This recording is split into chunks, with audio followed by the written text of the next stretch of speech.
negro da cultura.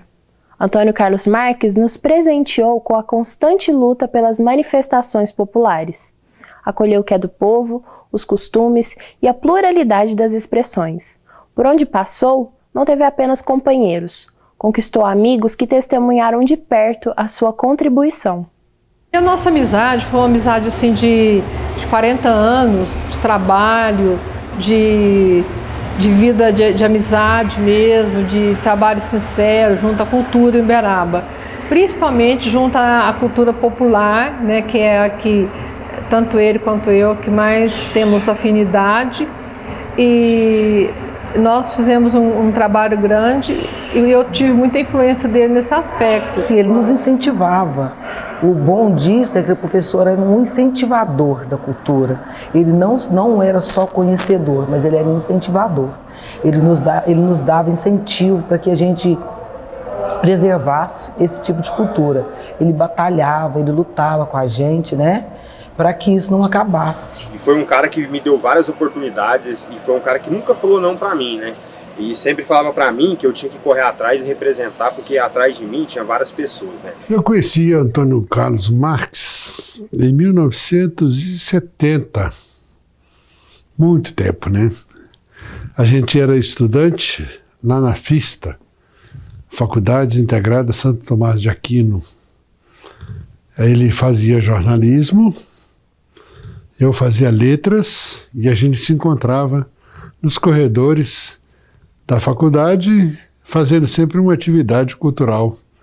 Ele muito mais conhecedor do que eu, a gente fazia teatros, jograis, palestras.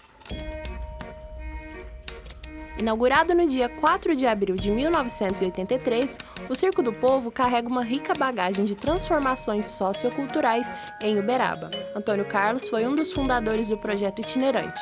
O Circo do Povo resiste há quase 35 anos e é a concretização da luta do professor pela democratização do acesso à cultura. O Circo do Povo foi muito forte. Eu creio que o Circo do Povo é o projeto mais importante da vida dele. Foi o projeto mais importante da vida dele. Porque ele sentia assim, ele sempre falava, Cida, a cultura não pode ficar parada num lugar só. A cultura tem que andar, tem que se movimentar, né? E nós vamos dar vida a isso. E com isso ele começou a pensar, junto com Beethoven, que é um parceiro muito importante na vida do Antônio Carlos e da Fundação Cultural, aliás, da cultura em Uberaba, o Beethoven Teixeira, ele começou a idealizar o Circo do Povo. O coração vibrava na frequência das batidas do surdo. Os louvores do coro e a encenação emocionavam o professor Antônio Carlos. Toda apresentação de Folia de Reis ele chorava do começo ao fim. Porque a emoção da cantoria, do beijar a bandeira, do capitão cantar para ele, o emocionava muito, né? Trazia fortes lembranças de alguma coisa ou da fé mesmo que ele tinha, né? Havia sempre uma folia na rua, eles paravam, ajoelhavam na frente do Antônio Carlos para beijar a mão do Antônio Carlos. Isso era fantástico.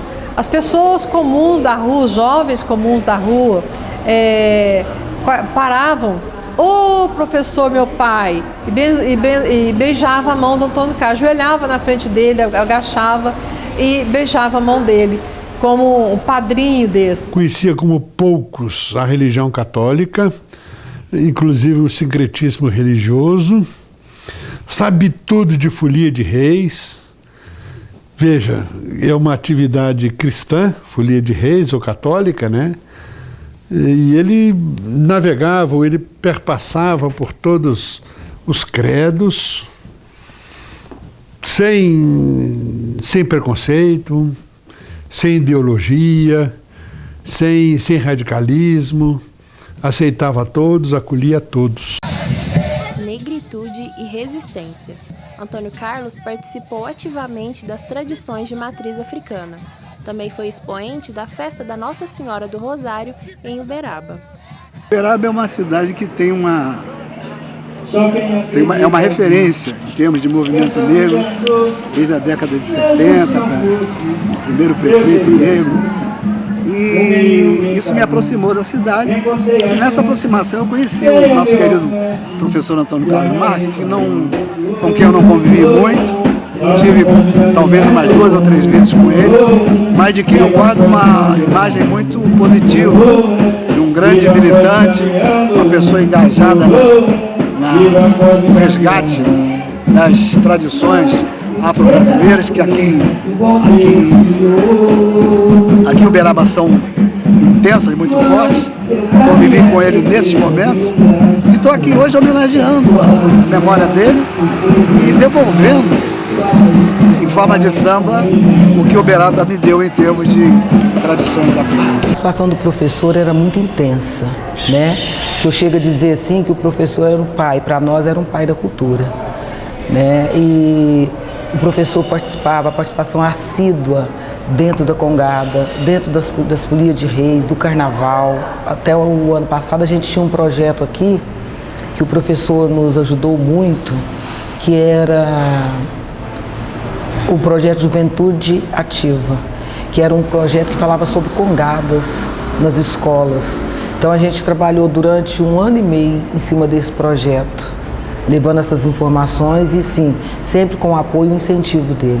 Nós conversando na porta da igreja São Domingos, por que não levantar a festa Nossa Senhora do Rosário? Uma santa muito milagrosa.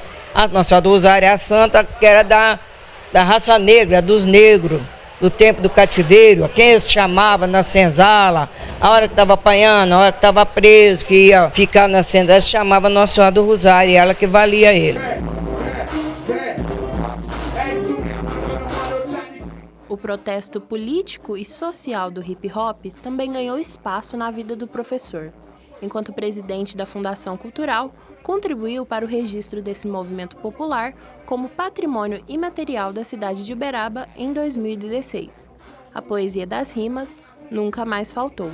Comecei no hip hop há 20 anos atrás. Quem me apresentou a cultura hip hop foi o professor Antônio Carlos. Minha mãe fazia curso de tapete de crochê no Circo do Povo. O professor Antônio Carlos foi um dos idealizadores do projeto do Circo do Povo, né, onde tem lugar na comunidade, na periferia, onde as pessoas ocupam ali. Minha mãe fazia curso de tapete de crochê. Hoje é o que a minha mãe até faz, ela vive e sobrevive disso. E eu era criança, tinha 10 anos de idade, fui pra lá e ele me apresentou uma galera do hip hop naquela época, né? E tipo assim, e com isso eu aprendi o hip hop, me apaixonei, né? Eu agradeço muito a ele, né? Ele me ensinou várias coisas, né? E hoje eu falo o seguinte: eu sou um cara que veio do hip hop, que trabalha com hip hop, mas sou um cara que sonha ser uma grande referência na cultura. E hoje o pessoal, quando pergunta assim, qual que é o seu foco? Eu falo, ser um cara igual o professor Antônio Carlos. Eu falei, né? O papel dele para a cultura hip hop foi essencial, né? Que ele foi o autor do registro do hip hop como patrimônio imaterial em Uberaba, né? E a gente só agradece, né? A gente até fala, né? Antônio Carlos Marques, patrimônio imaterial, e é isso, né? Nosso grande mestre, eterno onde estiver, e só saudade.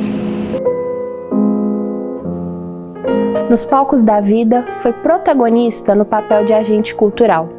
No dia 15 de junho de 2019, o Sorriso Negro descansou e as cortinas se fecharam.